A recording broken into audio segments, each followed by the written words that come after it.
जो हमें हर वक्त जिंदा रहने के लिए हवाएं, पानी, धूप लाखों सालों से देती आ रही है, जिसके बिना हमारा वजूद होना लगभग नामुमकिन था। इस वीडियो में हमारी धरती का जन्म कब और कैसे हुआ, इस बारे में बात करेंगे। तो इस वीडियो को शुरू से लेकर पूरा आखिर तक जरूर देखना। हेलो दोस्तों, स्टोरीपीडिया में आपका स्वागत है। अगर अभी तक आपने हमारे चैनल को सब्सक्राइब नहीं किया है तो जल्दी से सब्सक्राइब कर लीजिए, क्योंकि मैं ऐसे ही वीडियोस हर हफ्ते लाता रहूंगा।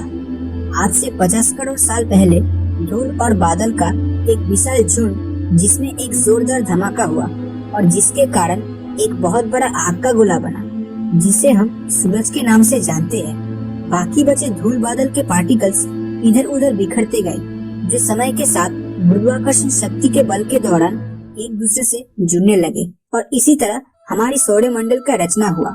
और इस सौरमंडल में मौजूद पृथ्वी का तापमान जन्म के वक्त लगभग 1200 डिग्री जितना गर्म था। आपको जानकर हैरानी होगी कि जन्म के वक्त हमारी सौरमंडल में लगभग 100 के आसपास ग्रह थे, जो सूरज का चक्कर लगाते थे। लेकिन वक्त के साथ साथ काफी ग्रह नष्ट होते गए। इनमें से कुछ एक दूसरे के साथ टक्कर होने से एक दूसरे के साथ जुड़ रहे थे। इन ग्रहों में से पृथ्वी भी थी। गर्म होने के बावजूद ग्रेविटेशनल फोर्स के कारण भारी पदार्थ जैसे आयरन, कॉपर पृथ्वी के केंद्र में जमा होने लगा और पृथ्वी का बाहरी हिस्सा ठंड होकर क्रस्ट का निर्माण हुआ। लेकिन इसी दौरान एक दिन एक बहुत बड़ी धूमकेतु पृथ्वी से जाकर टकराई और पृथ्वी का कुछ हिस्सा अंतरिक्ष में बिखर गया और ऐसे ही हमारी नेचुरल सैटेलाइट चांद का निर्माण हुआ।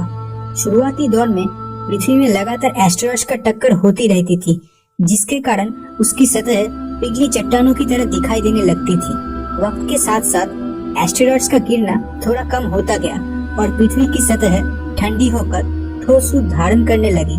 शुरुआती टाइम में ज्वालामुखी से बहती लावा बाहर आकर पृथ्वी को एक नया रूप दिया।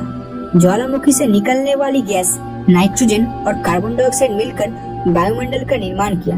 वायुमंडल में मौजूद वाटर वेपर धीरे धीरे बादल बनने लगी और तेज बारिश होने लगी। करोड़ों सालों तक हुई बारिश की वजह से पृथ्वी पूरी तरह पानी से भर गया और इसी तरह से पृथ्वी में महासागर का जन्म हुआ। आज से 4000 करोड़ साल पहले महासागर में जीवन की सृष्टि होने की प्रक्रिया शुरू हो चुकी थी। पानी में मौजूद कार्बन, नाइट्रोजन, हाइड्रोजन मिलकर अमीनो एसिड्स का निर्माण हुआ। 3500 करोड़ साल पहले ब्लू ग्रीन शैवाल जैसी पौधों का जन्म हुआ। सूरज की मौजूदगी के चलते ये शैवाल फोटोसिंथेसिस का क्रिया करते हुए ऑक्सीजन पैदा करने लगे। इसके कुछ सालों बाद प्रोटोजोआ जैसी जीवों का जन्म हुआ।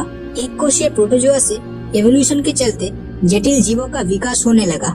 आज से लगभग 60 करोड़ साल पहले कैम्ब्रियन ओशन में इनवर्टिब्रेट्स प्राणियों का विकास हुआ। आगे चलते हुए आज से 40 करोड़ साल पहले शार्क जैसी मछलियों का विकास हो चुका था और देखते ही देखते समुद्र के कुछ प्राणी धीरे धीरे स्थल पर अपना कदम रखा और इसी तरह उभयचर यानी एम्फीबियंस बन गए और समय बीतता गया। फिर देखते ही देखते जुरासिक पीरियड आ चुका था। जुरासिक पीरियड में जमीन पर विशालाकार डायनासोर्स, डिप्लोथेकस और ब्रैकियोसॉरस विचरण करते दिखाई देते थे। करीब 14 करोड़ साल पहले 50 फीट पंख वाले टेराडॉन का विकास हुआ। ये उड़ने वाली दुनिया की सबसे पहली मांसाहारी प्राणी थी।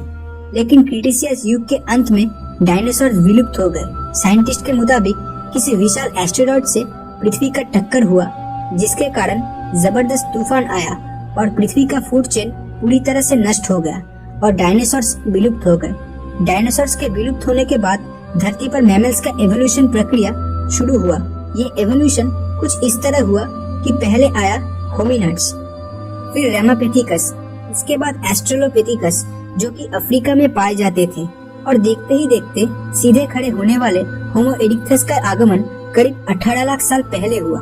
होमो इरिक्टस दुनिया का पहला प्रजाति था जो आग का इस्तेमाल जानता था और इसके बाद फाइनली आधुनिक मानव होमो सेपियंस का आगमन हुआ।